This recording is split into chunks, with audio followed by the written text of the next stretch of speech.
పేరు స్వర్ణ. రాత్రి 11 గంటల నుంచి ఇదే వాగు ఇళ్లలోకి కూడా వస్తున్నాయి సార్. 15 సంవత్సరాల నుంచి ఇదే బాధపడుతున్నాం. చిన్న పిల్లలను వేసుకొని నిద్ర లేదు, ఏం లేదు, తిండి లేదు, ఏం లేదు. ఈ నీళ్ళల్లో అట్లనే నిలబడుకొని ఎత్తుకొని ఉంటున్నామని. ఒక్క రోజు కాదు, వర్షం పడిందంటే మొత్తం ఇళ్లలోకే వచ్చేస్తున్నాయి నీళ్ళు. ప్రభుత్వం ఏదో ఒక సాయం చేస్తే మాకి మేము అలాగా గట్టునన్నా ఉంటామని. రాత్రి ఎన్ని గంటల నుంచి ఉన్నారు 11 గంటల నుంచి అండి. ఇంట్లో 11 గంటల నుంచి నీళ్ళు ఇంత వాగులు వస్తున్నాయి ఇళ్లలోకి కూడా. ఇప్పుడన్నా కొంచెం తగ్గినట్టుంది కానీ రాత్రి అంతా ఇదే వాగు ఇళ్లలోకి ఎత్తి పోసుకున్నా కూడా ఫ్లోటింగ్ ఆగటం లేదు, వస్తూనే ఉన్నాయి. మాకెవరో ఏదో ఒక సాయం చేస్తే గానీ మేము దీంట్లో నుంచి బయట పడలేం సార్. లేకపోతే సన్న పిల్లలను వేసుకొని నిద్ర లేక తిండి లేక అల్లాడుకుంటున్నాము. ఇవి ఇల్లు కూలిపోతాయేమో, మట్టి గోడలు అయిపోయా, చుట్టూ గోడలు కూడా లేవు ఇళ్ళకి. అది మొత్తం చుట్టూ నీళ్ళు వచ్చేస్తున్నాయి, నిండిపోతున్నాయి మొత్తం నీళ్ళతో. ఉండలేకపోతున్నాం సార్. మేము మాకేదన్నా సాయం చేయండి. రైతు మాత్రం ఇంకా 10 అట్లా ఇంకా ఎక్కువైపోయింది. ఇంట్లో కూడా వచ్చేసినాయి నీళ్ళు. సంవత్సరం నుంచి ఇంక ఇదే అంట. ఆ రోడ్ ఎక్కువ వేసానన్న, ఆ డౌన్ అంతా ఇటే వచ్చేసింది. మా ఇంటి వరకే వస్తున్నాయి అన్న నీళ్ళు. ముందున్న వాళ్ళకైనా వెనుకున్న వాళ్ళకైనా ఇంకా అందరికి ఇళ్ళలో పిల్లలు కానీ అందరం తడిసిపోవాల్సిందే. నీళ్ళు ఇంట్లోకి వస్తే ఎత్తుకోవాలి. మోకాళ్ళతో నైట్ అంతా మోకాళ్ళతో నీళ్ళలో ఉన్నాం కదా. చిన్నపిల్లలు ఉన్నారు కదా, చాలా ఇబ్బంది అవుతుంది. వాటర్ అన్న వర్షం వచ్చినప్పుడల్లా ఇట్లాగనే, వాన వచ్చినప్పుడల్లా ప్రతిసారి ఎవ్వరు పట్టించుకోరు సరిగ్గా.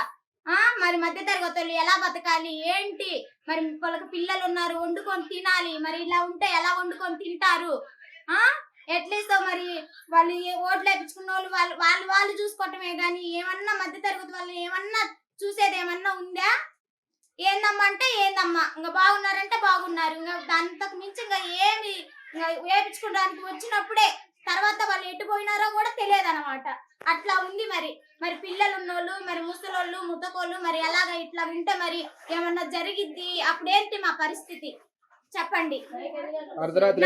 అర్ధరాత్రి నుంచి నైట్ 11:30 నుంచి స్టార్ట్. నిన్నటి నుంచి వర్షమే, అసలు పట్టించుకున్న వాళ్ళే లేరు.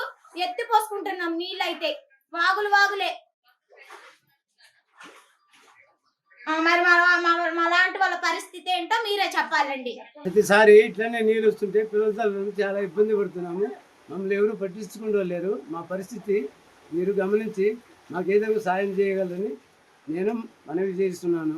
ఎప్పటి నుంచి పడుతుంది వర్షం? నీళ్ళు ఎప్పుడు వచ్చాయి మీ ఇంట్లో? 3 రోజుల నుంచి ఇదే వర్షం వస్తుంది. ఇప్పుడు నీళ్ళు వచ్చినాయి. మేము బయట ఎక్కడో వేరే ఇంట్లో ఉన్నాము. సామాను మొత్తం పెట్టుకొని ఇక్కడ ఉండి తలదాచుకున్నాము. మా పరిస్థితి ఎక్కడ ఉంది? మా పిల్లలకు న్యాయం చేయండి, మాకు న్యాయం చేయండి. నీళ్ళు వస్తున్నాయి. ఇదివరకు ఆడ మోరు ఉంది, ఆ మోరు తీసేసారు. ఇప్పుడు మా కొంపలన్నీ కూలిపోతున్నాయి అయ్యా. ప్రతిసారి ఇదే బాధ మాకు. నీళ్ళు ఎత్తుకొస్తున్నాం. ఓట్లు అప్పుడేమో రాని నేర్చుకున్నారు. ఇప్పుడు పేదవాళ్ళని పట్టించుకోకుండా ఏం చేయాలి? పిల్లలు పెట్టుకొని నేను ఆడికి పోవాలా? ఆ ఎడకాడ 2:30 అప్పుడు పిల్లలు నీళ్ళు వచ్చే ఆ ఎడకాళ్ళే చెట్టుకోసుకున్నాం. పిల్లల తల్లుల నీళ్ళు మరి ఆడికి పోవాలి పిల్లలు పెట్టుకొని వాగులలో. బాలింత నెత్తుకొని నీళ్ళని ఎత్తుకొని బయటకు పోతే బాలికకి ఇవన్నీ పీకపోయి హై స్కూల్ లేకపోతే మళ్ళీ పీకపోతే మళ్ళీ స్టవ్ పెట్టి సెగ పెట్టి అన్ని చేసుకొని గడపట పెట్టుకున్నాం. ఎన్ని గంటల నుంచి ఉందమ్మా వర్షం? 11 నుంచి రాత్రి అంతా. రాత్రి మొత్తం నైట్ అంతా ఫుల్ నైట్ ఉంది. నిద్ర పోయితే లేదు. తెల్లవారులు ఆ పిల్లలు పెట్టుకొని ఒళ్ళే పెట్టుకుని బాలికను పెట్టుకుని అక్కడ కూర్చున్నాం. ఇళ్ళలో గంట వచ్చేసిన మొత్తం నిండిపోయింది ఇల్లంతా. మంచం మీదకెక్కి పారినాయి నీళ్ళన్నీ. మంచం మీదకెక్కి పారినాయి. సన్న పిల్లలు ఇంట్లో ఉంచుకుంటున్నాను భయం అయ్యి నీళ్ళని అట్లా ఎత్తుకొని పోయినా. బోటింగ్ చూడండి, అంత బోటింగ్ వచ్చేటప్పటికి అసలు ఎక్కడ వచ్చినాయి. ఇప్పుడన్నా వర్షం వచ్చినాయి. రాత్రి ఇంకా లావు మొత్తం ఇల్లంతా నిండిపోయి మంచం అంతా తడిచిపోయింది. నా పిల్లని ఎత్తుకోవడానికి వణుకు పుట్టిందనుకో బయటకు వెళ్ళిపోయినాం. సన్న పిల్లని ఎత్తుకొని వర్షాలకి మోందా తుఫాన్ వల్ల పెద్ద ఎత్తున అందరూ కూడా ఆలగడ్డ టౌన్లో ఈ కాలనీల్లో పెద్ద ఎత్తున ఈ నష్టం జరగడం జరిగింది. వాళ్ళందరికి కూడా వెంటనే ఆ నీళ్లు పోయే మార్గం చూడాలా. ఆ నీళ్లు పెరుగుతూ ఉన్నాయి. పాపం ఇళ్లలో లేకుండా అందరు కూడా బయటికి వచ్చేసి రోడ్లన్నీ కూడా జలమయం అయిపోయినాయి. అందరు కూడా బయటికి వచ్చేసి ఎక్కడైనా ఎత్తైన ప్రదేశాల్లో ఉండడం జరుగుతూ ఉంది. కాబట్టి వాళ్ళకి వెంటనే ఆ మిషన్లో అవి పంపించి ఆ నీళ్లు పోయే విధంగా ఏర్పాటు చేయాలని చెప్పి వాళ్ళు అడగడం జరుగుతూ ఉంది.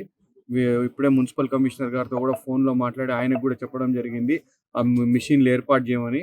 వాళ్ళు గిన ఒక 1 అవర్లో గిన రెస్పాండ్ అయిన మిషన్లు పంపించి నీళ్లు పోయే విధంగా గిన ఏర్పాటు చేయకపోతే మేమే సొంతంగా పార్టీ తరఫున, వైఎస్ఆర్సీపీ పార్టీ తరఫున మా మిషన్లు మా మెనూని పెట్టి ఈ వాటర్ పోయే విధంగా ఏర్పాటు చేస్తాము.